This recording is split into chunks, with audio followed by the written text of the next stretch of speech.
Mis padres perezosos descubrieron mi salario. En lugar de felicitarme, me amenazaron con una demanda por manutención. Les entregué un sobre. Y las pruebas de fraude que había dentro los dejaron sin palabras. Era un viernes por la noche cuando el timbre sonó 3 veces. No fue el repique educado y rítmico de un repartidor que dejaba la cena. Fue un golpeteo fuerte e impaciente que rompió la quietud de mi apartamento y me erizó el vello de la nuca. Ese sonido desencadenó una memoria muscular que creía haber enterrado hace 15 años. Era el sonido de los problemas. Mi nombre es Sofía y tengo 35 años. Trabajo como analista financiera en Pittsburgh, viviendo en el 8º piso de un edificio de ladrillos con vistas al río Monongahela. Por primera vez en años, había llegado a casa sintiéndome genuinamente orgullosa de mí misma. Esa mañana, después de una década de fines de semana perdidos, vacaciones omitidas y almuerzos en mi escritorio mientras miraba hojas de cálculo, mi gerente me había llamado a su oficina. No solo me felicitó. Me entregó una carta de ascenso que venía con un cambio de título a directora y un aumento de sueldo que, finalmente me situó en el rango de las 6 cifras. Había pasado la tarde celebrando sola, no porque me sintiera sola, sino porque saboreaba la paz. Me había servido una copa de vino tinto caro, del tipo que solía mirar en la tienda pero que nunca compraba, y me senté junto a la ventana, observando cómo se encendían las luces de la ciudad. Mi apartamento era mi fortaleza. Estaba amueblado con cosas que había comprado con mi propio dinero. Una silla de terciopelo azul, una lámpara vintage, un tocadiscos que en ese momento reproducía jazz suave.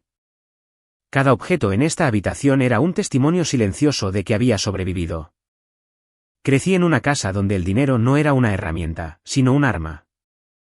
Mis padres, Ricardo y Sandra, eran maestros en convertir la pobreza en un arma. No eran pobres por mala suerte. Eran pobres porque creían que el mundo les debía la vida. Para cuando tenía 14 años, ya trabajaba sin papeles en un restaurante, fregando grasa de las parrillas hasta que mis manos quedaban en carne viva. Recordaba haber llegado a casa una noche con mi primer sobre de propinas en efectivo, $64, sintiendo que había conquistado el mundo. Mi madre me había recibido en la puerta. No me preguntó cómo me había ido en el turno. No preguntó por la quemadura en mi antebrazo. Simplemente extendió la mano. Tomó el sobre, contó los billetes con el pulgar húmedo y se lo guardó en el sostén. Me dijo que era mi contribución por la electricidad que usaba. No vi ni un centavo de mi propio dinero hasta que me fui de casa a los 18 años con nada más que una mochila y un resentimiento ardiente. Aparté el recuerdo de mi mente y miré hacia la puerta. El golpeteo se repitió, esta vez más fuerte. Me acerqué, mis calcetines deslizándose sobre el suelo de madera, y miré por la mirilla. Se me encogió el estómago. De pie en el pasillo, distorsionados por la lente de ojo de pez, estaban mis padres. Parecían más viejos que la última vez que los había visto, que fue hace 3 años en la boda de un primo. Mi padre, Ricardo, llevaba una camisa de botones ajustada alrededor de la barriga, con la cara enrojecida. Mi madre, Sandra, sostenía una caja de pastel comprado en una mano y su bolso en la otra, con los labios pintados de un tono rosa brillante y agresivo. No abrí la puerta de inmediato. Apoyé la frente contra la madera fría y cerré los ojos. ¿Cómo sabían dónde vivía? Me había mudado 2 veces desde la boda.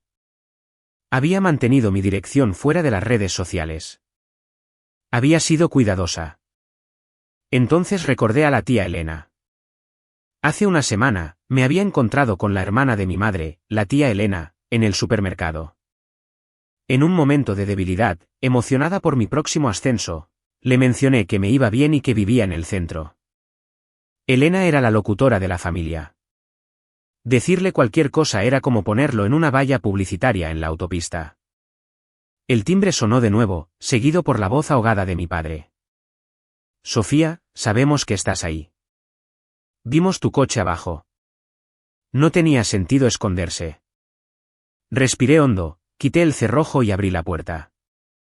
El aire en el pasillo estaba cargado del olor a perfume barato y cigarrillos rancios. Mi madre sonrió, pero la sonrisa no llegó a sus ojos. Era una sonrisa que mostraba los dientes. Un depredador evaluando a su presa. ¡Sorpresa!, exclamó, pasando a mi lado antes de que pudiera invitarlos a entrar. Nuestra hija, la gran directora.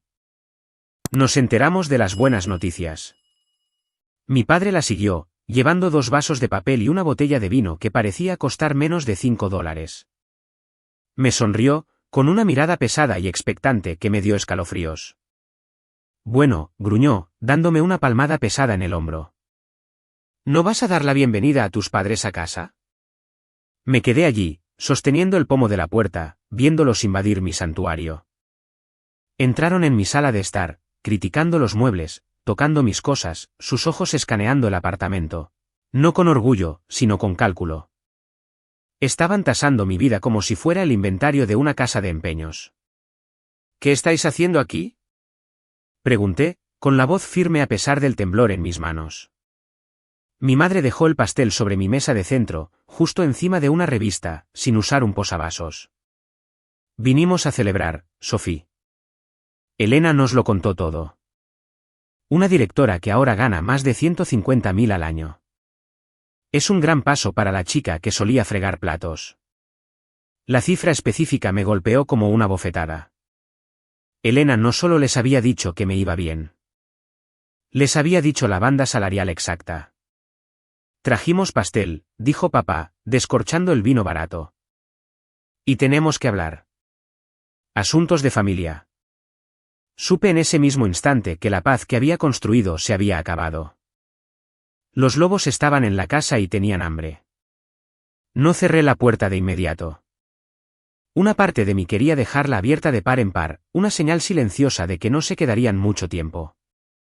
Pero los vecinos eran gente tranquila, y no quería una escena en el pasillo. Cerré la puerta, encerrándonos juntos. El clic del pestillo sonó como el cierre de una celda de prisión. No les ofrecí asiento, pero ellos los tomaron de todos modos. Papá se hundió en mi silla de terciopelo azul, mi silla favorita, y gimió mientras los cojines aceptaban su peso. Puso sus botas embarradas directamente sobre la alfombra. Mamá ya estaba en la cocina abriendo mis armarios. ¿No tienes vasos de verdad?, gritó, su voz resonando en los azulejos. Solo estos finos y elegantes. Parecen que se romperían si los miras mal. Por favor, no toques nada, dije, acercándome a la isla de la cocina. Pregunté qué estabais haciendo aquí. No habéis llamado en 3 años. Os perdisteis mi cumpleaños, Navidad, y cuando estuve en el hospital por apendicitis. Ni siquiera enviasteis un mensaje. Mamá salió con 3 de mis mejores copas de vino de cristal, vertiendo el líquido oscuro y penetrante en ellas. Ignoró mi pregunta por completo. Agua pasada, Sofía, dijo con desdén, entregándole una copa a mi padre y empujándome una a mí. No la acepté. Las familias discuten. Pasa. Pero cuando suceden cosas buenas, la familia se une. Por Sofía, papá levantó su copa. Por Sofía. Y por pagar tus deudas. Entrecerré los ojos. ¿Qué significa eso? Intercambiaron una mirada. Era una mirada que conocía bien, una comunicación silenciosa practicada durante décadas de estafas.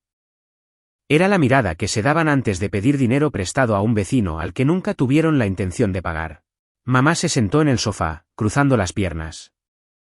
Tomó un sorbo de vino e hizo una mueca, pero rápidamente la cubrió con una sonrisa. Sofía, mira este lugar. Mírate. Ropa de diseñador, una vista del río, sin hijos, sin marido que vacíe tu cartera. Estás viviendo el sueño. Trabajé para esto, dije fríamente. Trabajé 80 horas a la semana durante 10 años. ¿Y quién hizo eso posible? Intervino papá, inclinándose hacia adelante. La máscara jovial se estaba deslizando, revelando la dureza debajo. ¿Quién te puso un techo sobre la cabeza? ¿Quién te alimentó? ¿Quién sacrificó su propia felicidad para que pudieras existir? Ahí viene, pensé. El guión. Sois mis padres, dije. Alimentarme y alojarme era el requisito legal de tener un hijo. No fue un favor. Papá golpeó su vaso contra la mesa auxiliar con tanta fuerza que el vino se derramó por el borde. No te pongas lista conmigo. Lo sacrificamos todo. Y ahora míranos. Tengo 62 años. Mi espalda está destrozada y tu madre tiene artritis. Estamos viviendo de la miseria de la seguridad social en esa casa llena de corrientes de aire en Greensburg, mientras tú estás aquí sentada bebiendo. ¿Qué es esto? Entrecerró los ojos hacia mi botella en la mesa. Vino francés. Es de California, corregí automáticamente. Es caro, dijo mamá bruscamente.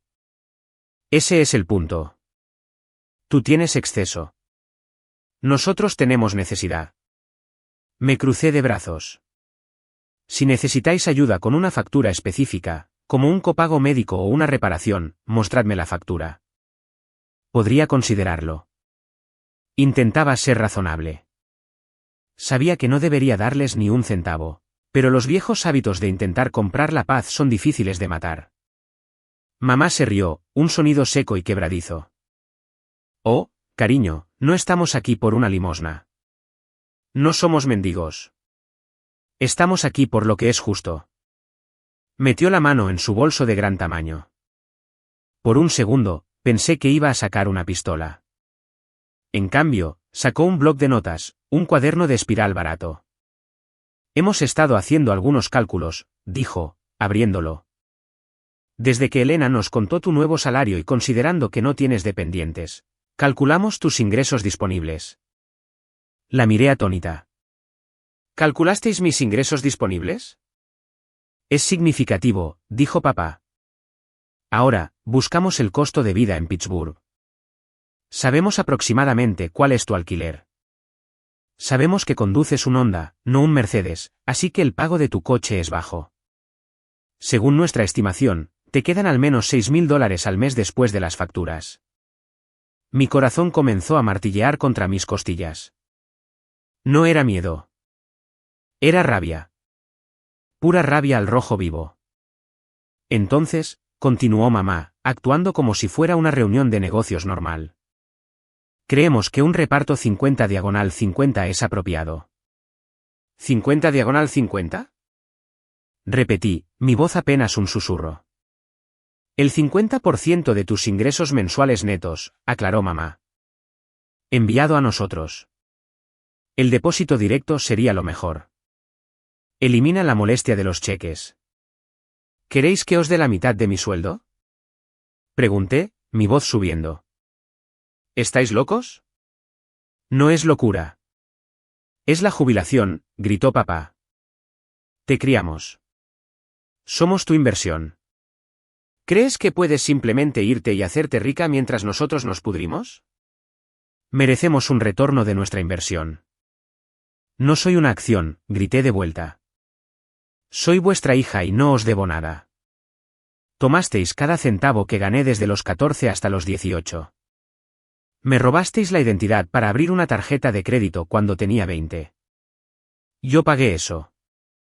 He terminado de pagar. El rostro de mamá se endureció. El lápiz labial rosa de repente parecía pintura de guerra. Cerró el cuaderno de golpe. Pensamos que podrías decir eso, dijo, su voz bajando a un registro peligrosamente bajo. Por eso investigamos nuestras opciones. ¿Has oído hablar de la Ley 43? Me quedé helada. ¿Qué? La Ley 43 de Pensilvania, dijo papá, sonriendo de nuevo. La ley de responsabilidad filial. Dice que si los padres son indigentes, eso significa pobres, Sofía. Sus hijos adultos están legalmente obligados a mantenerlos. Es la ley. Lo comprobamos. No tenemos ahorros. Tenemos problemas médicos. Tú tienes dinero. Un juez mirará este apartamento, mirará nuestras cuentas bancarias vacías, y no solo te pedirá que pagues. Embargará tu salario. Se me heló la sangre. Había oído hablar de esto. Era una ley arcaica, rara vez utilizada, pero cuando se usaba, destruía vidas. ¿Me demandaríais? Pregunté, mirándolos de uno a otro. ¿Realmente llevaríais a vuestra propia hija a los tribunales para robarle su dinero? No queremos, dijo mamá, fingiendo tristeza. Solo queremos que hagas lo correcto. 50%. O presentamos una petición el lunes. La habitación cayó en un pesado silencio. El único sonido era el zumbido del refrigerador y el lejano lamento de una sirena afuera, lo cual parecía apropiado. Mis padres se sentaron allí mirándome con una mezcla de derecho y satisfacción arrogante. Pensaban que me tenían acorralada. Pensaban que la amenaza de una demanda, de la exposición pública, me haría desmoronarme como cuando tenía 16 años y amenazaron con echarme si no les entregaba mi sueldo.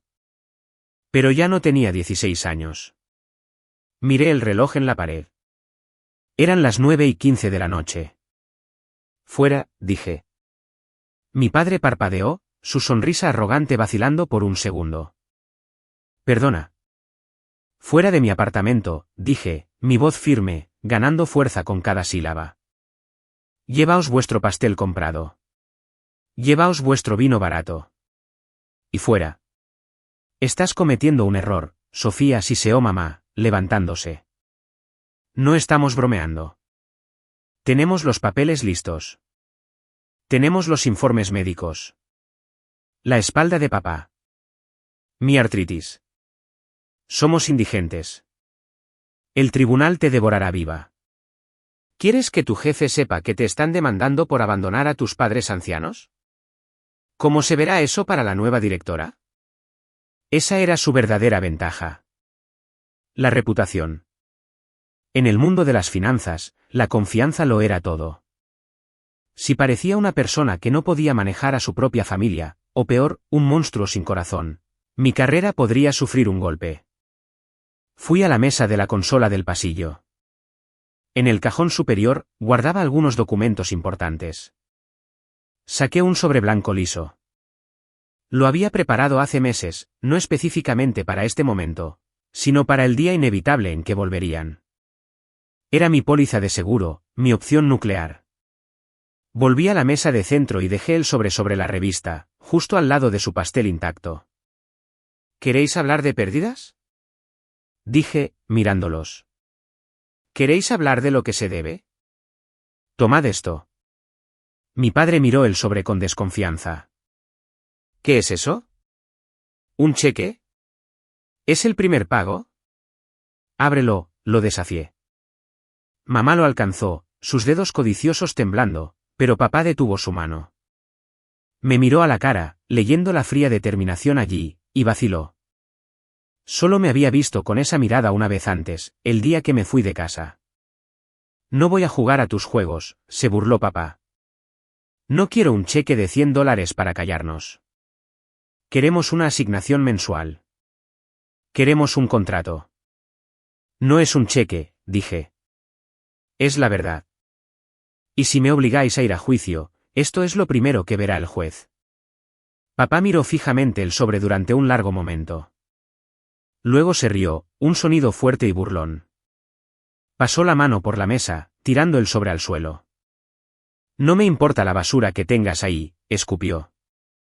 Quédate con tus cartas. Nos vemos en el tribunal. Y cuando ganemos, no solo nos llevaremos la mitad. También pediremos los honorarios legales. Se levantó, cogiendo su chaqueta. Vamos, Sandra. Nuestra hija necesita una lección de respeto. Mamá se levantó, alisándose la falda. Me miró con genuina decepción, no porque la relación estuviera rota, sino porque el cajero automático se había negado a dispensar efectivo. Eres una mujer fría, Sofía, dijo. No sé de dónde lo sacaste. Ciertamente no de nosotros. Tenéis razón, dije. Lo aprendí observándoos. Caminaron hacia la puerta. Papá se detuvo en el umbral, volviéndose una última vez. El lunes por la mañana, Sofía. Tienes hasta el lunes por la mañana para transferir $3.000 a nuestra cuenta. Si no, el abogado presenta la petición al mediodía. No contengas la respiración, dije. Les cerré la puerta en la cara. Eché el cerrojo. Luego puse la cadena. Me apoyé contra la puerta, mi corazón latiendo en mis oídos como un tambor de guerra. Me deslicé hasta quedar sentada en el suelo, abrazando mis rodillas. Miré al otro lado de la habitación, al sobre blanco tirado en la alfombra donde mi padre lo había golpeado. No lo habían abierto. Una sonrisa oscura y sin humor se dibujó en mis labios. Deberías haberlo abierto, papá, le susurré a la habitación vacía. Realmente deberías haberlo abierto. A la mañana siguiente, mi teléfono no paraba de vibrar. Empezó a las 6:30 de la mañana. Apenas había dormido, dando vueltas en la cama mientras los escenarios se desarrollaban en mi cabeza. Así que, cuando la primera vibración sacudió mi mesita de noche, pensé que era mi alarma. No lo era. Era una notificación de Facebook. Luego, otra. Luego, un mensaje de texto de una prima con la que no había hablado en 5 años. Luego un correo electrónico. Me senté, frotándome los ojos arenosos, y cogí el teléfono. La pantalla estaba iluminada con más de 50 notificaciones. Se me hizo un nudo en el estómago. Desbloqueé la pantalla y abrí la aplicación de Facebook. Ahí estaba, la bomba nuclear. Mi madre había publicado una foto. Era una foto antigua mía del instituto, con aspecto joven e inocente. Pero el pie de foto era una obra maestra de ficción. Tenía casi 2000 palabras. Empezaba: el corazón de una madre es algo frágil. Das tu vida, tu sangre, tu sudor para criar a un hijo. Sacrificas tus propios sueños para que ellos puedan volar. Pero, ¿qué pasa cuando se van volando y te miran con desprecio? Continuaba detallando una realidad completamente fabricada. Afirmaba que habían pagado mi universidad. Mentira. Tuve préstamos estudiantiles hasta los 32. Afirmaba que me habían dado el pago inicial de mi apartamento. Mentira. Ahorré durante 5 años. Escribió que actualmente se morían de hambre, sin poder pagar la medicación para la grave afección de la columna de mi padre mientras yo vivía en el lujo, bebiendo vinos importados y riéndome de su sufrimiento. La publicación terminaba con una súplica. No queremos dinero.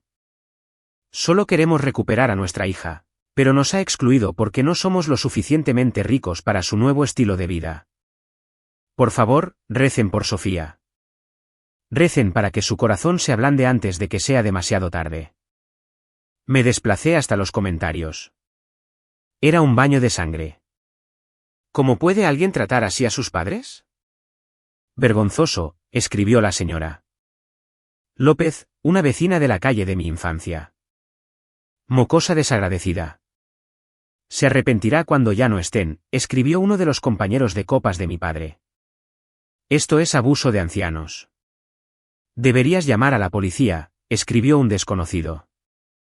Se me oprimió el pecho, dificultando la respiración. No eran solo las mentiras. Era la velocidad con la que la gente las creía. Gente que no me conocía, gente que no tenía ni idea de lo que pasaba a puerta cerrada en la casa de Greensburg, me estaba juzgando. Luego empezaron los mensajes directos. Mi prima Brenda, Sophie, ¿es esto cierto? Tu madre está llorando al teléfono. ¿Cómo pudiste?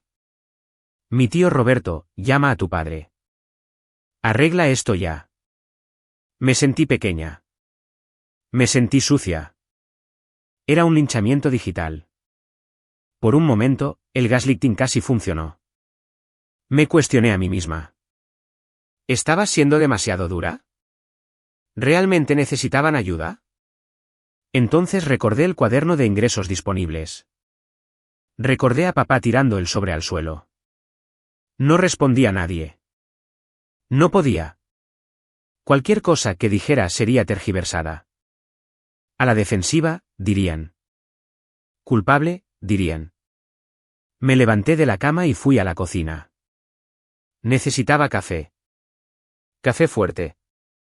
Mientras la máquina gorgoteaba, abrí mi portátil y tomé capturas de pantalla de todo: la publicación, los comentarios, las marcas de tiempo. Me temblaban las manos, pero me obligué a ser metódica. Documenta todo, me dije. Si quieren una guerra, van a tener una guerra. Entré en mi cuenta bancaria. Revisé mi informe de crédito. Puse alertas en todo. Estaba cerrando las escotillas. A las 8 de la mañana, mi teléfono volvió a sonar. No era un familiar. Era un número que no reconocía, pero el prefijo era local. Lo dejé pasar al buzón de voz. Un minuto después, apareció el icono del buzón de voz. Lo reproduje en alta voz. Hola, Sofía. Soy el pastor García de la Primera Iglesia Bautista de Greensburg. Tu madre vino a verme esta mañana. Está bastante alterada. Me gustaría mediar en una reunión entre todos vosotros. Las Escrituras dicen, honra a tu padre y a tu madre. Creo que debemos discutir tu camino espiritual y tus obligaciones. Borré el mensaje. Ahora estaban reclutando a la iglesia. Estaban sistemáticamente volviendo a toda mi ciudad natal en mi contra. Me senté en la isla de mi cocina, con la taza de café frío en las manos. Me sentía como si estuviera bajo asedio.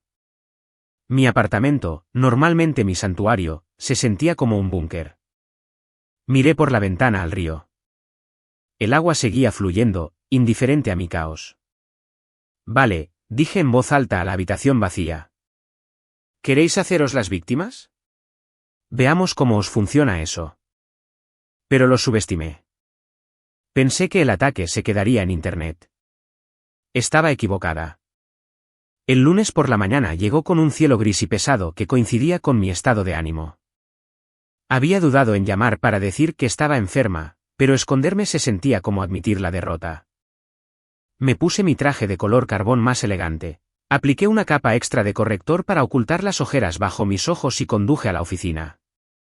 Mi edificio tenía un gran vestíbulo de paredes de cristal con un mostrador de seguridad y una zona de espera, con lujosos sofás de cuero. Normalmente, pasaba rápidamente con un saludo rápido al guardia, Miguel. Hoy, al pasar por las puertas giratorias, el aire se sentía diferente. Estaba más silencioso de lo habitual. Entonces lo vi. Mi padre estaba sentado en uno de los sofás de cuero cerca de los ascensores, pero no se parecía al hombre que me había gritado el viernes. Llevaba un viejo cardigan de gran tamaño con agujeros en los codos, un suéter que no le había visto usar en 10 años. Estaba encorvado, sosteniendo un bastón que no sabía que tenía. Estaba montando una actuación. Tan pronto como me vio, se levantó temblorosamente, apoyándose pesadamente en el bastón. Sofía, gritó, con la voz quebrada. Fue lo suficientemente alto como para resonar en el suelo de mármol. La gente que esperaba el ascensor se giró para mirar. Papá. Me detuve, el asa de mi maletín clavándose en mi palma. ¿Qué haces aquí? Se arrastró hacia mí, con lágrimas corriendo por su rostro. Solo necesitaba verte. Tu madre, no tenemos dinero para su receta esta semana. No sabía a dónde más ir. Me agarró del brazo. Su agarre fue sorprendentemente fuerte, clavándose en mi bíceps, pero para los espectadores, parecía una súplica desesperada de apoyo. Por favor, Sophie, sollozó. Sé que estás ocupada con tu gran trabajo. Sé que solo somos una carga, pero ella está sufriendo. Sentí los ojos de mis colegas ardiendo en mí. Sara de contabilidad estaba mirando. El vicepresidente de marketing observaba desde el torno de seguridad.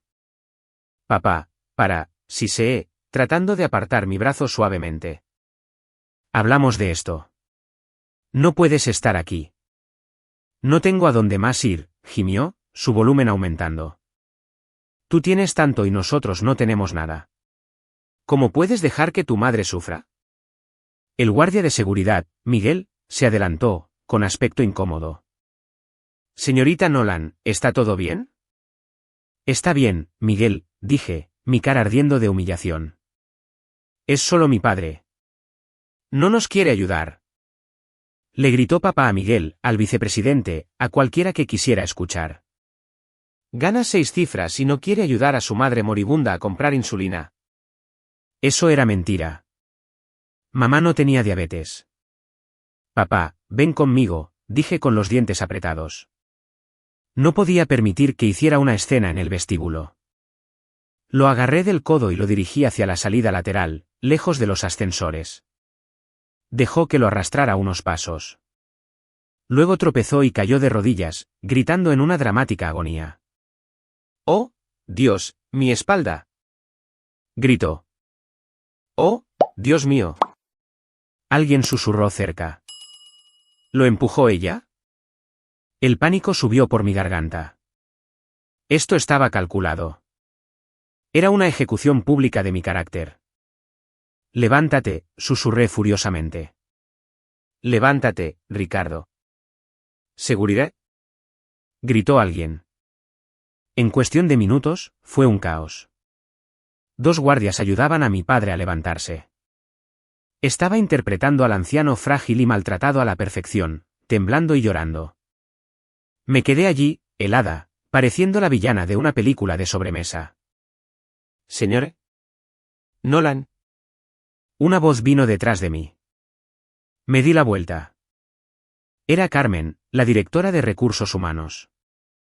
No parecía divertida. «A mi oficina», dijo. «Ahora». Vi cómo escoltaban a mi padre a una silla, llevándole agua. Me lanzó una rápida mirada, una sonrisa microscópica, antes de volver a hundir la cara entre las manos. El camino a la oficina de Recursos Humanos fue el más largo de mi vida. Carmen cerró las persianas.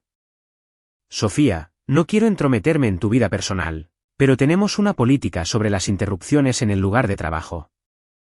Y, francamente, la imagen de esto es terrible. Valoramos la imagen de responsabilidad comunitaria de nuestra empresa». «No es lo que parece», dije, con la voz temblorosa. «Está mintiendo. Está actuando». Parecía bastante angustiado, dijo Carmen con frialdad. «¿Hay algún problema legal del que debamos ser conscientes? ¿Hay problemas financieros?». «No», dije, «están tratando de extorsionarme». Carmen levantó una ceja. No me creyó. Pude verlo. Pensó que yo era una ejecutiva de corazón frío que maltrataba a sus padres. «Arréglalo, Sofía», dijo. «No dejes que vuelva a suceder o tendremos que reconsiderar tu idoneidad para el puesto de directora. Necesitamos líderes con estabilidad». Salí de su oficina sintiéndome como si me hubieran dado un puñetazo en el estómago. Habían tocado mi carrera. Habían cruzado la última línea. Salí temprano del trabajo. No podía concentrarme. Cada vez que caminaba por el pasillo, sentía susurros siguiéndome como humo. Cuando llegué a casa, había un hombre esperando junto a la puerta de mi apartamento. No era de la familia. Llevaba un traje barato y sostenía un sobremanila. «¿Sofía Nolan?», preguntó. «Sí», dije cansadamente. «Ha sido notificada». Me metió el sobre en la mano y se fue hacia los ascensores sin mirar atrás. Entré, tiré las llaves en el mostrador y abrí el sobre. Sabía lo que era, pero verlo en blanco y negro hizo que mis rodillas se debilitaran. En el Tribunal de Primera Instancia del Condado de Allegheny, demandantes Ricardo y Sandra Nolan. Demandada Sofía Nolan, naturaleza de la acción, demanda de manutención bajo la Ley 43. Realmente lo habían hecho. Hojeé las páginas. Era más grueso de lo que esperaba. Solicitaban un pago de manutención mensual de $3.500 retroactivo por los últimos 2 años. Luego vi la sección de pruebas. Mi mano comenzó a temblar incontrolablemente mientras leía. No solo habían presentado una petición basada en la necesidad. Habían fabricado un caso. Anexo A. Una impresión de una conversación de mensajes de texto. Remitente, Sofía. Destinatario, mamá. Mensaje, sé que las cosas están difíciles. Te prometo que en cuanto consiga el puesto de directora, te enviaré $3.000 al mes para cubrir la hipoteca y las facturas médicas. Te lo debo. Me quedé mirando el papel. Yo nunca había escrito eso. La fecha era de hace 3 meses. Habían falsificado una conversación de texto. Probablemente usaron una aplicación o editaron la captura de pantalla. Anexo B. Una declaración jurada de una vecina, la señora López, afirmando que me vio abusar verbalmente de mis padres y prometerles dinero para que se mantuvieran alejados. Anexo C, una lista de gastos médicos por un total de $40.000. Dejé caer los papeles al suelo. Era un montaje. No solo estaban usando la ley. Estaban cometiendo perjurio. Estaban apostando todo al hecho de que estaría demasiado asustada, demasiado avergonzada o demasiado ocupada para luchar contra ellos. Esperaban que llegara a un acuerdo. Esperaban que extendiera un cheque para que todo desapareciera. Caminé de un lado a otro de mi sala. Mi respiración era superficial. El pánico me arañaba la garganta. Tienen textos.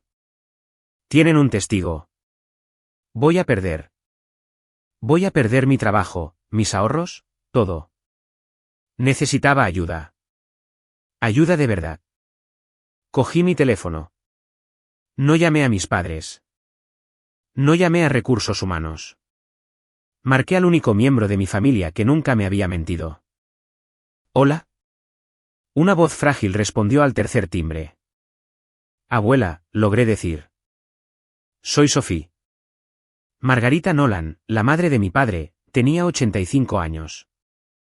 Vivía en una pequeña residencia de vida asistida al otro lado de la ciudad. Era la única razón por la que no había cortado por completo con la familia hacía años. Sofía, dijo, su voz se calentó. Vi la publicación de Facebook. Tu madre, siempre tuvo talento para la ficción. Abuela, me han demandado, dije, las lágrimas finalmente desbordándose. Me entregaron los papeles. Falsificaron mensajes de texto. Vinieron a mi trabajo. No sé qué hacer. Hubo una pausa en la línea. Luego, la abuela Margarita habló y su voz sonó más fuerte, más aguda. Escúchame, Sofía. Deja de llorar. Vale, sollocé. Cuentan con tu miedo, dijo. Ricardo ha sido un matón desde que tenía 10 años. Presiona hasta que alguien le responde. ¿Has llamado a un abogado? Todavía no. Llama a Mónica, dijo la abuela. ¿Recuerdas a Mónica del instituto? Ahora es un tiburón. Una abogada civil. La recuerdo. Llámale. ¿Y Sofía? Sí. No llegues a un acuerdo. No les des ni un céntimo. Tráeme esos papeles mañana. Tengo algunas cosas en mi armario que Ricardo cree que quemé hace años. ¿Qué cosas? Pregunté. Pruebas, dijo la abuela sombríamente. Si quiere llevar a la familia a los tribunales, mostremos al juez todo el árbol genealógico, con raíces podridas y todo. Colgué el teléfono. El pánico seguía ahí, pero estaba siendo reemplazado por otra cosa. ¿Adrenalina? Miré los papeles del tribunal esparcidos por el suelo. Querían una pelea. Bien. Cogí el teléfono de nuevo y marqué el número de Mónica. Vaya, las cosas se están poniendo intensas. ¿Crees que Sofía puede ganar contra sus propios padres y sus pruebas falsas? Antes de entrar en el enfrentamiento en la sala del tribunal, por favor, dale al botón de me gusta, si apoyas a Sofía, y asegúrate de suscribirte para no perderte el resto de la historia. Además, comenta abajo desde qué ciudad nos estás viendo. Me encantaría saber dónde está nuestra comunidad. Cada comentario ayuda a que este vídeo llegue a más personas. Muchas gracias. Ahora, volvamos a la historia. Las oficinas legales de Stern y Asociados estaban ubicadas en el último piso de una torre de cristal en el centro, un mundo aparte del caótico y polvoriento drama emocional al que mis padres me habían arrastrado. Mónica, mi amiga del instituto convertida en tiburón legal, me recibió en la sala de conferencias. Se veía diferente a la chica con la que solía compartir brillo de labios. Llevaba un traje azul marino a medida y una expresión que podría cortar el cristal. Déjame verlo, dijo, sin perder tiempo en cumplidos. Deslicé el sobremanila por la pulida mesa de caoba. Mónica lo abrió, extendiendo la citación, los textos falsos y la declaración jurada de la vecina como si fueran cartas del tarot. Leyó en silencio durante 10 minutos. El único sonido era el rasguño de su pluma en un bloc de notas legal. Finalmente, levantó la vista. Sus ojos no estaban llenos de piedad.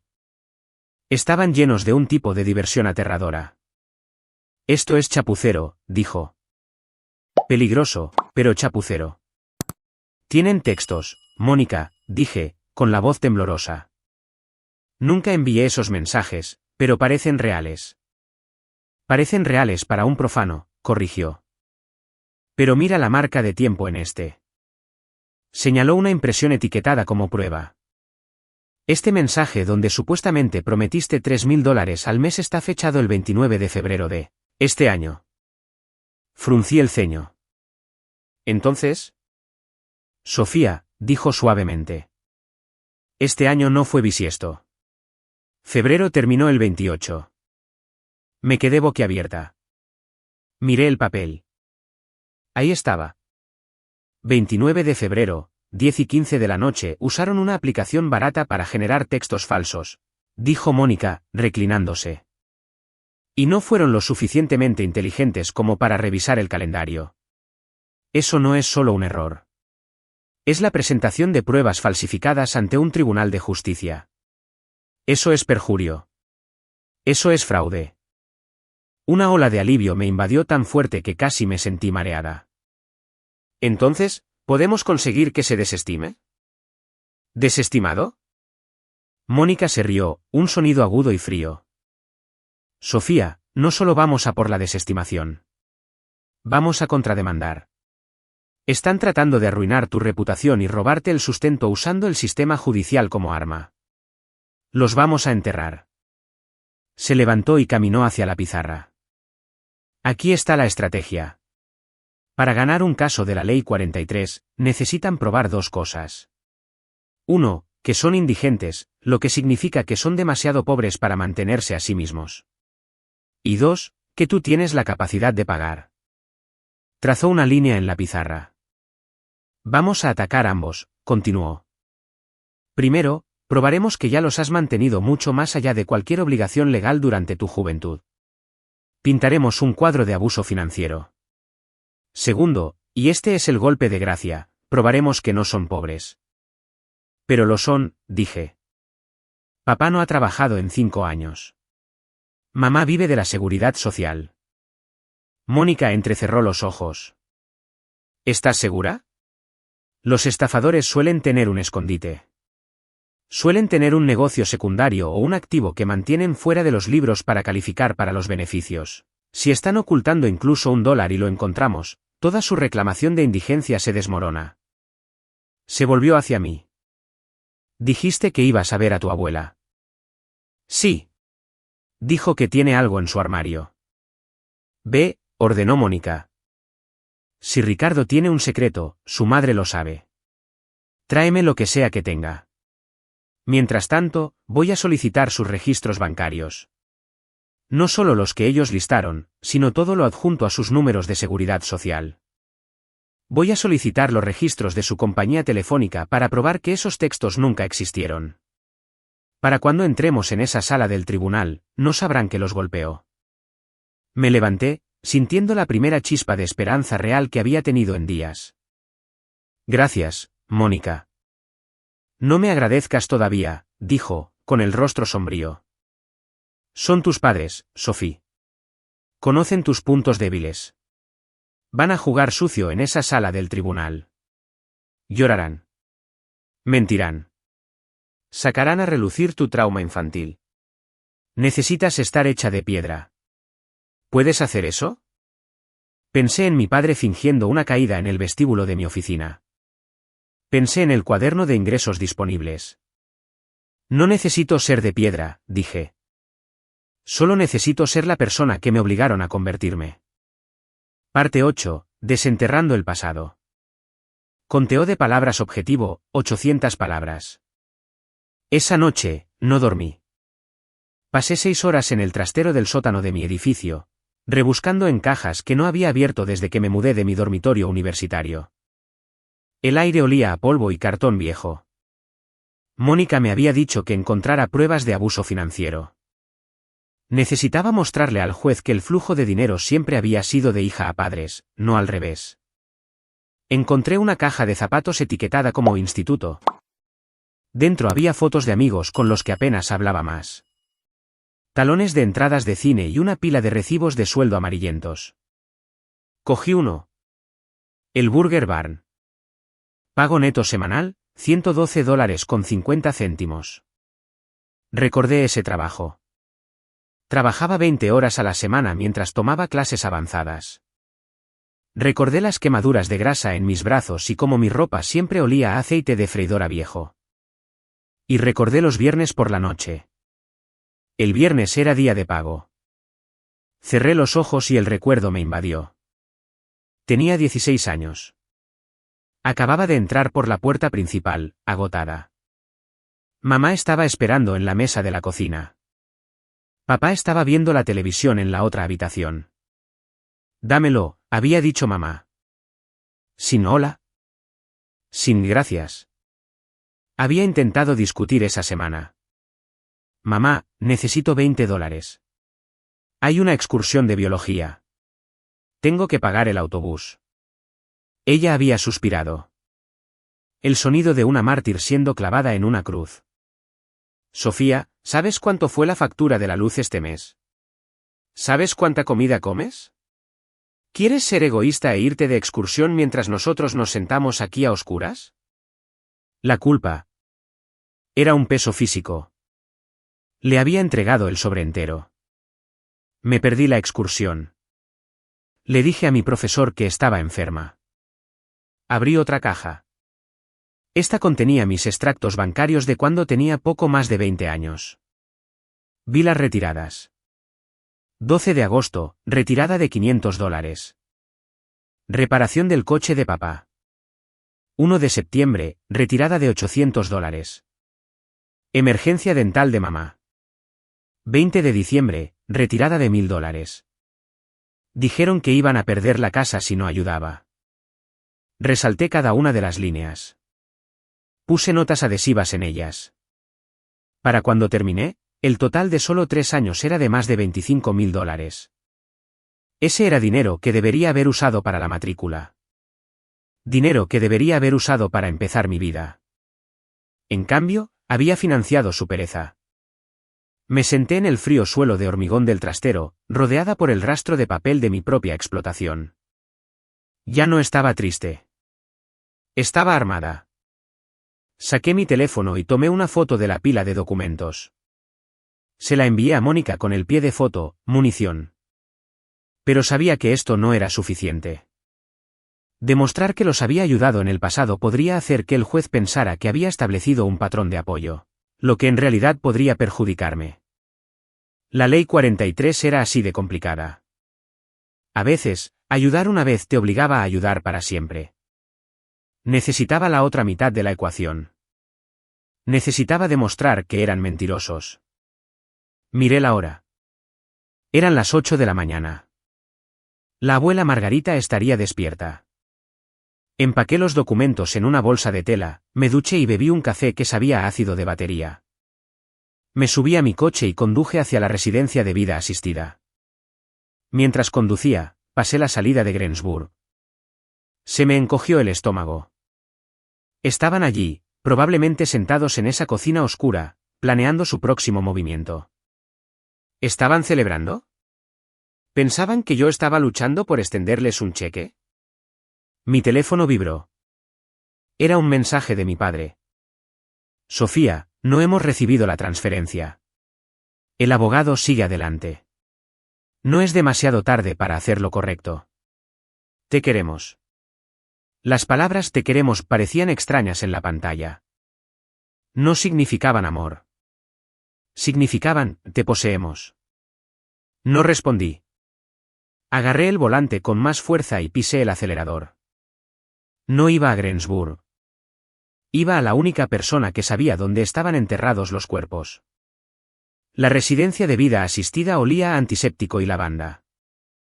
Encontré a la abuela Margarita en el solarium, una mujer pequeña como un pájaro envuelta en un chal de punto, mirando al jardín. Cuando me vio, sus ojos, agudos y azules como los míos, se iluminaron. Pareces cansada, Sofía, dijo mientras le besaba la mejilla. Estoy cansada, abuela. Realmente lo están haciendo. Presentaron los papeles. Me senté y le expliqué todo, los textos falsos, la escena en mi oficina, la demanda de la mitad de mi salario. La abuela escuchó, con los labios apretados en una línea fina. No parecía sorprendida. Parecía resignada. Le fallé, susurró, sus manos temblando ligeramente en su regazo. Lo crié para que fuera mejor. Pero Ricardo siempre quiso el camino fácil. Y Sandra, ella solo alimenta sus peores partes. No es tu culpa, abuela. Es mi responsabilidad ayudarte a arreglarlo, dijo con firmeza. Se agachó al lado de su silla de ruedas y sacó una pesada cartera de cuero negro. Parecía antigua. Ayúdame con la cremallera, cariño. Mis dedos ya no son lo que eran. Abrí la cremallera de la cartera. Dentro había un caótico desorden de papeles, sobres y un pequeño libro de contabilidad rojo. ¿Qué es esto?, pregunté.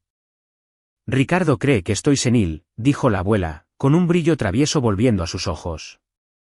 Cree que no me doy cuenta cuando habla de negocios por teléfono mientras me visita.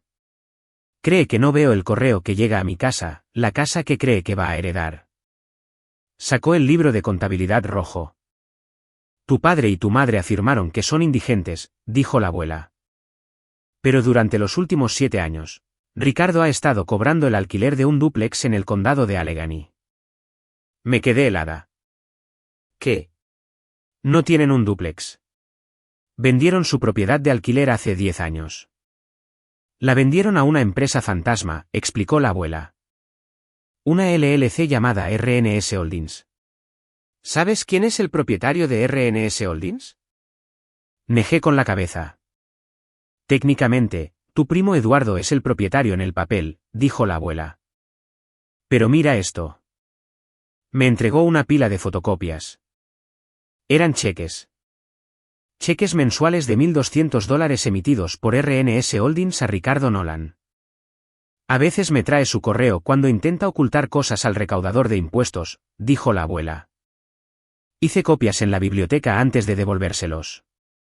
Miré los cheques. $1,200 al mes. Eso eran ingresos no declarados. Si estaban recibiendo esto mientras reclamaban beneficios estatales y mientras me demandaban por ser indigente, estaban cometiendo un fraude masivo. Hay más, dijo la abuela. Sacó un trozo de papel amarillento. Este es un acuerdo de préstamo. Hace 10 años, le presté a Ricardo $20,000 para arreglar el tejado. El tejado nunca se arregló. Lo usó para comprar un barco que tiene en la casa del lago. ¿Tienen una casa en el lago?, susurré. Una caravana en el lago, corrigió. Pero es un activo. Y está a nombre de soltera de Sandra. Miré la pila de pruebas.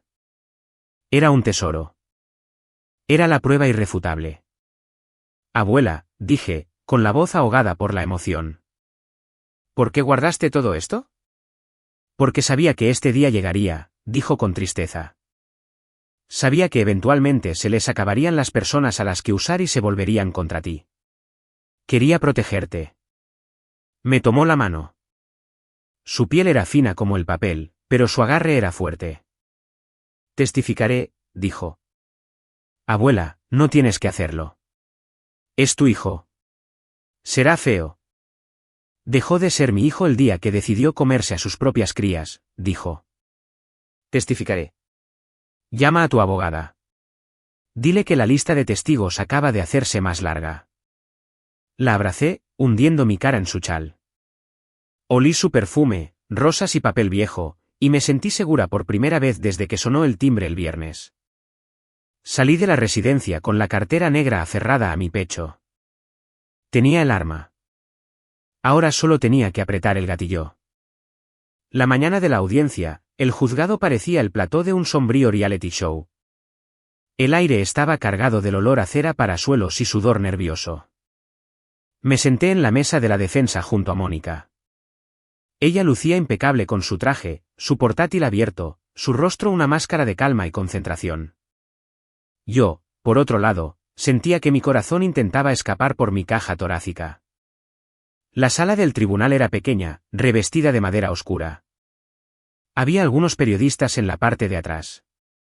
Aparentemente, la historia de una directora demandada por sus padres hambrientos era lo suficientemente jugosa para los periódicos locales.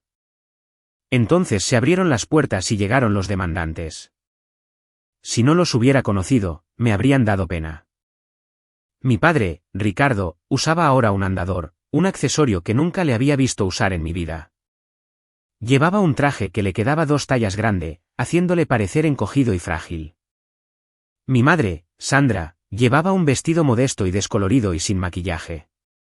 Parecía 10 años mayor que en mi apartamento. Aferraba un pañuelo, secándose los ojos secos.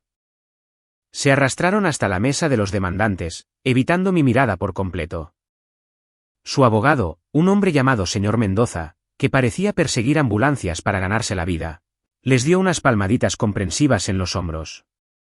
«Todos de pie», anunció el alguacil. Entró la jueza Ángela Morales. Era una mujer severa con el pelo gris recogido en un moño apretado y gafas posadas en la punta de la nariz. Parecía una mujer con cero paciencia para las tonterías. Número de expediente 40523, leyó el secretario. Ricardo y Sandra Nolan contra Sofía Nolan. Petición de manutención bajo la ley 43. El señor Mendoza se puso de pie. Señoría, comenzó, su voz goteando una tristeza ensayada. Este es un caso trágico, un caso de abandono. Mis clientes, Ricardo y Sandra, son buenas personas. Trabajaron duro toda su vida, sacrificando todo para criar a su hija, Sofía. Pagaron su comida, su ropa, su educación. Le dieron la base para convertirse en la mujer rica y exitosa que es hoy. Me señaló como si fuera una villana en una película muda. ¿Y cómo les paga?, continuó Mendoza. Con silencio, con crueldad. Mientras ella disfruta de un salario de 6 cifras y apartamentos de lujo, sus padres están literalmente eligiendo entre comida y medicinas. El señor Nolan sufre de problemas espinales debilitantes. La señora Nolan tiene artritis severa. Son indigentes, señoría. La ley 43, fue escrita exactamente para esta situación. Exige que los hijos que tienen los medios deben mantener a los padres que les dieron la vida. Luego vinieron las pruebas. Presento el anexo A, dijo Mendoza, mensajes de texto de la demandada reconociendo su deuda y prometiendo apoyo. Leyó el texto falso en voz alta. Te prometo que en cuanto consiga el puesto de directora, te enviaré 3.000 al mes. Escuchar mi propia voz prometiéndoles dinero me revolvió el estómago. Miré a mi madre.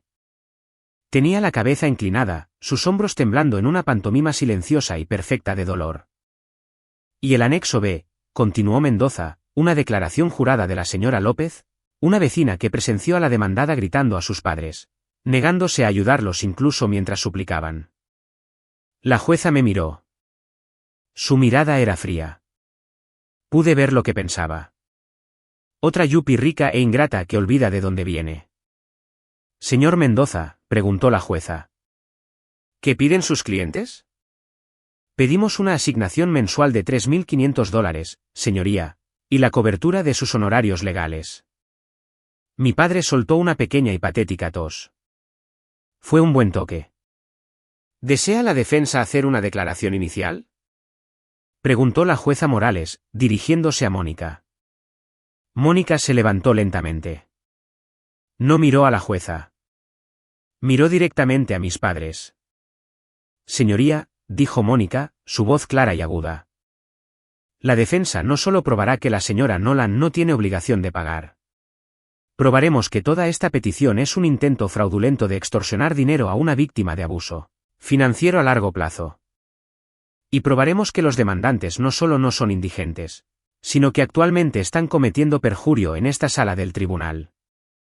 El aire en la sala cambió instantáneamente. La cabeza de mi padre se levantó de golpe. La máscara de anciano frágil se deslizó por una fracción de segundo, reemplazada por la mirada de un animal acorralado. Llame a su primer testigo, dijo la jueza Morales, inclinándose hacia adelante. Mónica no perdió tiempo.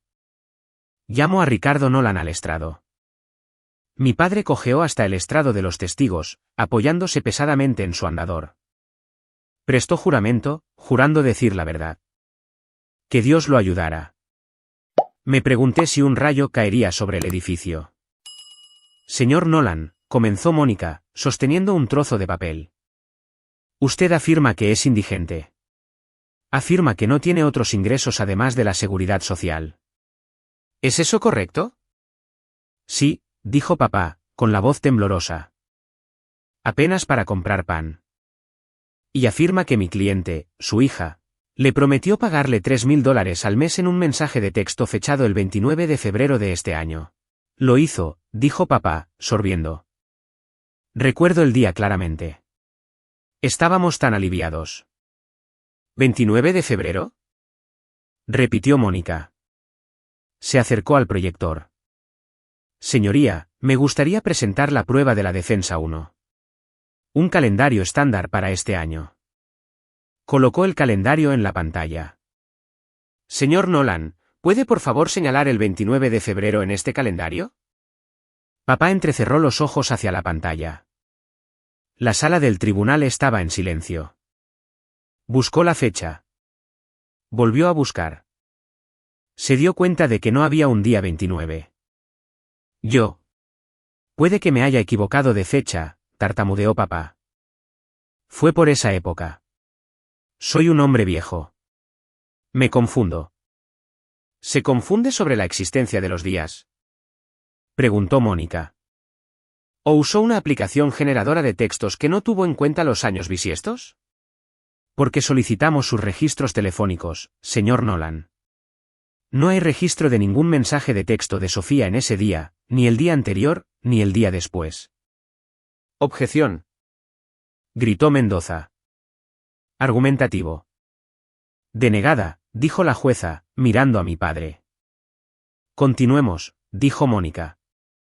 Usted afirma que no tiene activos, ninguna propiedad aparte de su residencia principal, que está hipotecada.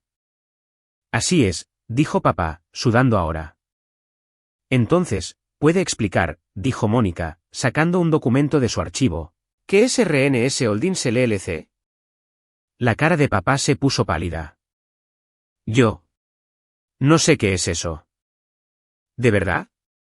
Porque RNS significa Ricardo y Sandra, ¿no es así? Y esta LLC recibe ingresos por alquiler de $1.200 al mes de una propiedad en el condado de Allegheny. Cheques que se depositan en una cuenta en una cooperativa de crédito en Ohio. Una cuenta que no reveló en su declaración financiera. Eso es mentira.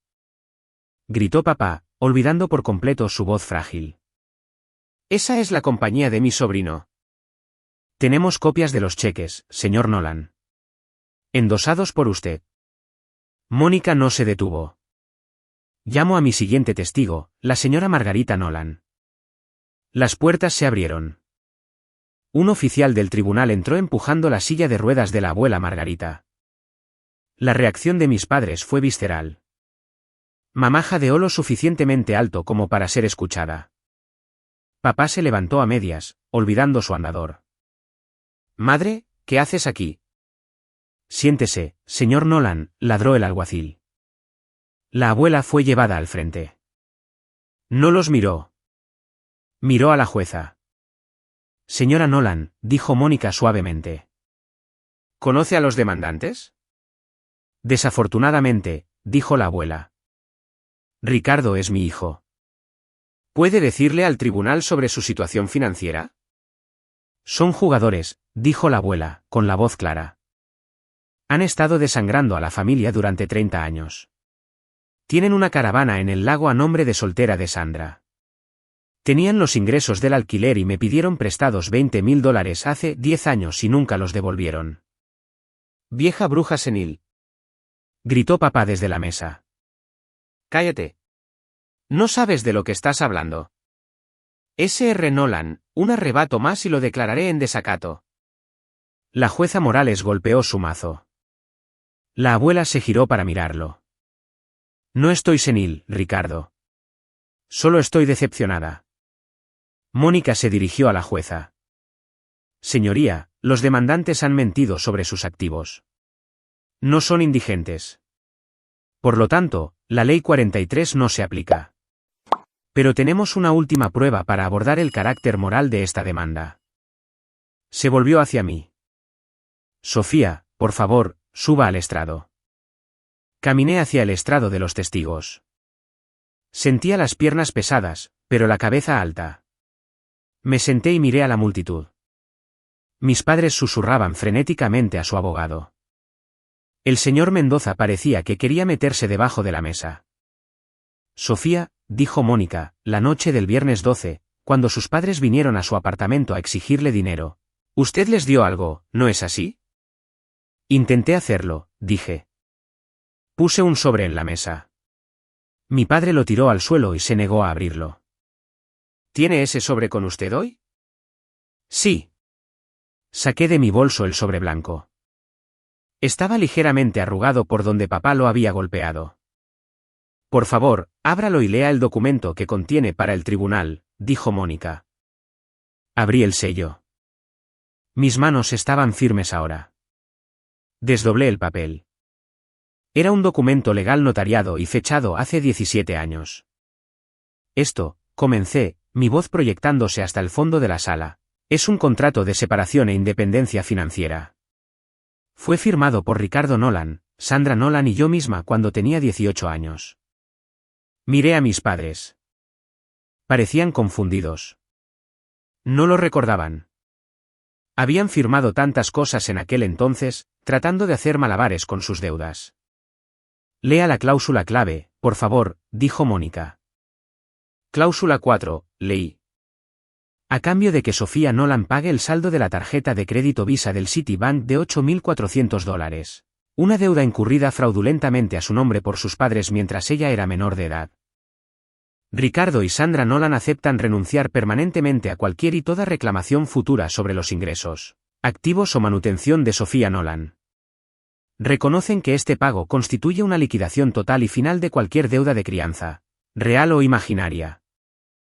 La sala del tribunal quedó en silencio absoluto. ¿Pagó la deuda de su tarjeta de crédito cuando tenía 18 años? Preguntó la jueza, mirando por encima de sus gafas. Sí, señoría, dije. Tuve 3 trabajos. La pagué para evitar que fueran a la cárcel por robo de identidad. Firmaron este acuerdo ante un notario en el banco. Acordaron que no les debía nada. Le entregué el documento al alguacil, quien se lo entregó a la jueza. La jueza Morales lo leyó. Su rostro se puso de un tono de rojo que coincidía con las rayas de la bandera detrás de ella. Miró al señor Mendoza. Abogado, dijo, su voz peligrosamente baja. ¿Sabía usted de este documento? No, señoría, tartamudeó Mendoza, sudando profusamente. Mis clientes nunca lo mencionaron. ¿Y sabía de los mensajes de texto falsos? Yo. Asumí que eran capturas de pantalla genuinas, señoría. La jueza Morales dirigió su mirada a mis padres. Era una mirada de juicio puro e inalterado. Ricardo y Sandra Nolan, dijo, vinieron a mi tribunal. Invocaron una ley destinada a proteger a los ancianos vulnerables. Reclamaron pobreza mientras ocultaban activos. Presentaron pruebas digitales falsificadas. Y demandaron a una hija que aparentemente los salvó de la cárcel hace 17 años. Papá intentó levantarse. Señoría, por favor. Nosotros solo. Siéntese. Rugió la jueza Morales. El sonido resonó en las paredes. He oído suficiente. Ni siquiera necesitó un receso para deliberar. Cogió su pluma y comenzó a escribir furiosamente en el expediente. La petición se desestima con perjuicio, anunció. Pero no he terminado. Sanciono a los demandantes por presentar una demanda frívola. Se les ordena pagar los honorarios legales de la demandada en su totalidad. Miró al alguacil. Y remito este asunto a la oficina del fiscal del distrito. Quiero una investigación por perjurio, presentación de pruebas falsas y fraude de asistencia social con respecto a los ingresos no declarados de RNS Holdings. Golpeó el mazo. Van. Caso cerrado. Me quedé sentada en el estrado de los testigos. Vi cómo el color se desvanecía del rostro de mi madre. Vi a mi padre desplomarse en su silla. El acto de anciano frágil finalmente convirtiéndose en realidad mientras el peso de lo que había hecho lo aplastaba. Me miraron por primera vez. No había arrogancia, ni derecho, solo miedo. No sonreí. No me regodeé. Solo sentí que una pesada y fría cadena se rompía en mi pecho. Había terminado. Las consecuencias del juicio fueron rápidas y brutales. Las noticias locales recogieron la historia, pero no de la manera que mis padres esperaban. En lugar de hija ingrata abandona a sus padres, el titular decía, jueza sanciona a pareja por fingir pobreza para demandar a su hija. El tribunal les ordenó pagar los honorarios legales de Mónica, que eran sustanciales. Como no tenían el efectivo y sus cuentas ocultas estaban congeladas a la espera de la investigación por fraude, tuvieron que liquidar activos. La caravana de la Casa del Lago fue confiscada. El dúplex bajo la empresa fantasma fue confiscado. Y finalmente, su casa en Greensburg, la casa en la que crecí, fue puesta en el mercado para cubrir las multas y los impuestos atrasados que debían por los ingresos no declarados. No fui a la subasta. Me enteré por la tía Elena, que me llamó en pánico. Sofía, tienes que detener esto, gritó por teléfono. Se van a quedar sin hogar. Son tus padres. Ellos se lo buscaron, Elena, dije con calma. Apostaron. Perdieron. ¿Pero a dónde irán? He oído que hay instalaciones estatales para indigentes, dije. Ya que querían interpretar también el papel de la pareja de ancianos pobres. Ahora pueden vivirlo de verdad. Colgué y bloqueé su número. Mis padres evitaron la cárcel solo por su edad y problemas de salud, que de repente se volvieron muy reales debido al estrés. Se declararon culpables de fraude para obtener una sentencia reducida de libertad condicional y servicio comunitario.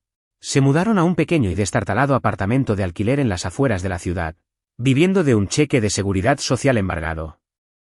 Vi a mi padre una última vez, desde la distancia. Estaba conduciendo por la ciudad y lo vi en una parada de autobús. No usaba un andador. Solo estaba allí de pie, con aspecto viejo y derrotado, sosteniendo una bolsa de plástico de la compra. Miró mi coche cuando pasé. No sé si me reconoció detrás de las gafas de sol. No reduje la velocidad. Pensé que me sentiría triunfante. Pensé que sentiría una oleada de alegría viéndolos sufrir como yo había sufrido. Pero no fue así. Me sentí vacía. Era un vacío extraño y silencioso. Como una habitación que había estado llena de ruido y gritos durante 30 años y de repente se queda en silencio. No era felicidad. Era solo paz. Y la paz, aprendí, es aburrida. Es tranquila. Cuesta acostumbrarse. Me concentré en mi trabajo. Destaqué en mi nuevo puesto de directora. Redecoré mi apartamento. Empecé a llevar a la abuela Margarita a almorzar todos los domingos. Nunca hablamos de ellos. Era una regla no escrita. Hablamos de libros, del tiempo, de los pájaros en el comedero fuera de su ventana. Reclamamos el vínculo familiar que había sido envenenado, un almuerzo a la vez. 6 meses después del veredicto, la abuela Margarita falleció mientras dormía. Fue un martes por la mañana. La enfermera me llamó al trabajo. No lloré de inmediato. Caminé hacia la ventana de mi oficina y miré el horizonte de Pittsburgh. El cielo era de un azul brillante y sin nubes. Gracias, le susurré al aire. Gracias por salvarme. El funeral fue pequeño. Mis padres estaban allí. Se quedaron en la parte de atrás, pareciendo fantasmas. Se veían desaliñados. El pelo de mamá era gris y descuidado. El traje de papá estaba manchado. No se atrevieron a acercarse a mí. La línea de agentes de policía que había contratado como seguridad privada se aseguró de ello. Cuando el abogado leyó el testamento de la abuela, hubo un giro final. Dejó su pequeña cantidad de ahorros al refugio de animales local. Pero me dejó su casa, su pequeña casita pagada, a mí. El testamento decía explícitamente, a mi nieta Sofía, La única Nolan que conoce el valor de $1 y el valor de la verdad. Haz con esta casa lo que quieras, pero no dejes que aquellos que nos depredaron pongan un pie en ella. Mis padres fueron excluidos por completo. Más tarde me enteré de que mamá tuvo un ataque de nervios en el aparcamiento del abogado, gritando que no era justo, que tenían derecho a su herencia. Vendí la casita 2 semanas después. El cheque era por $180.000. Era una cantidad de dinero que cambiaba la vida para la mayoría de la gente. Para mis padres, habría sido una salvación. Les habría comprado una casa nueva, un nuevo comienzo. Me senté en mi escritorio con el cheque delante de mí. Cogí un bolígrafo. Endosé el cheque al Centro Sunrise para la recuperación del abuso financiero. Lo envié por correo. Esa noche, fui a casa. Me serví una copa de ese vino caro, la misma botella que había abierto la noche que vinieron a mi puerta, que había estado con el corcho puesto en la nevera durante medio año. Me senté en mi silla de terciopelo azul. Mi teléfono estaba en silencio. Sin notificaciones, sin amenazas, sin chantajes emocionales. Fui al balcón y miré el río. El agua estaba oscura y tranquila. Había perdido a mis padres, sí, pero perder algo que solo te hunde no es una pérdida. Es una liberación. Tomé un sorbo de vino. Sabía dulce. Y ahí es donde termina mi historia. Me alejé y los dejé pudrirse en la pobreza que ellos mismos crearon. Viven en un apartamento miserable, amargados y solos, mientras yo prospero.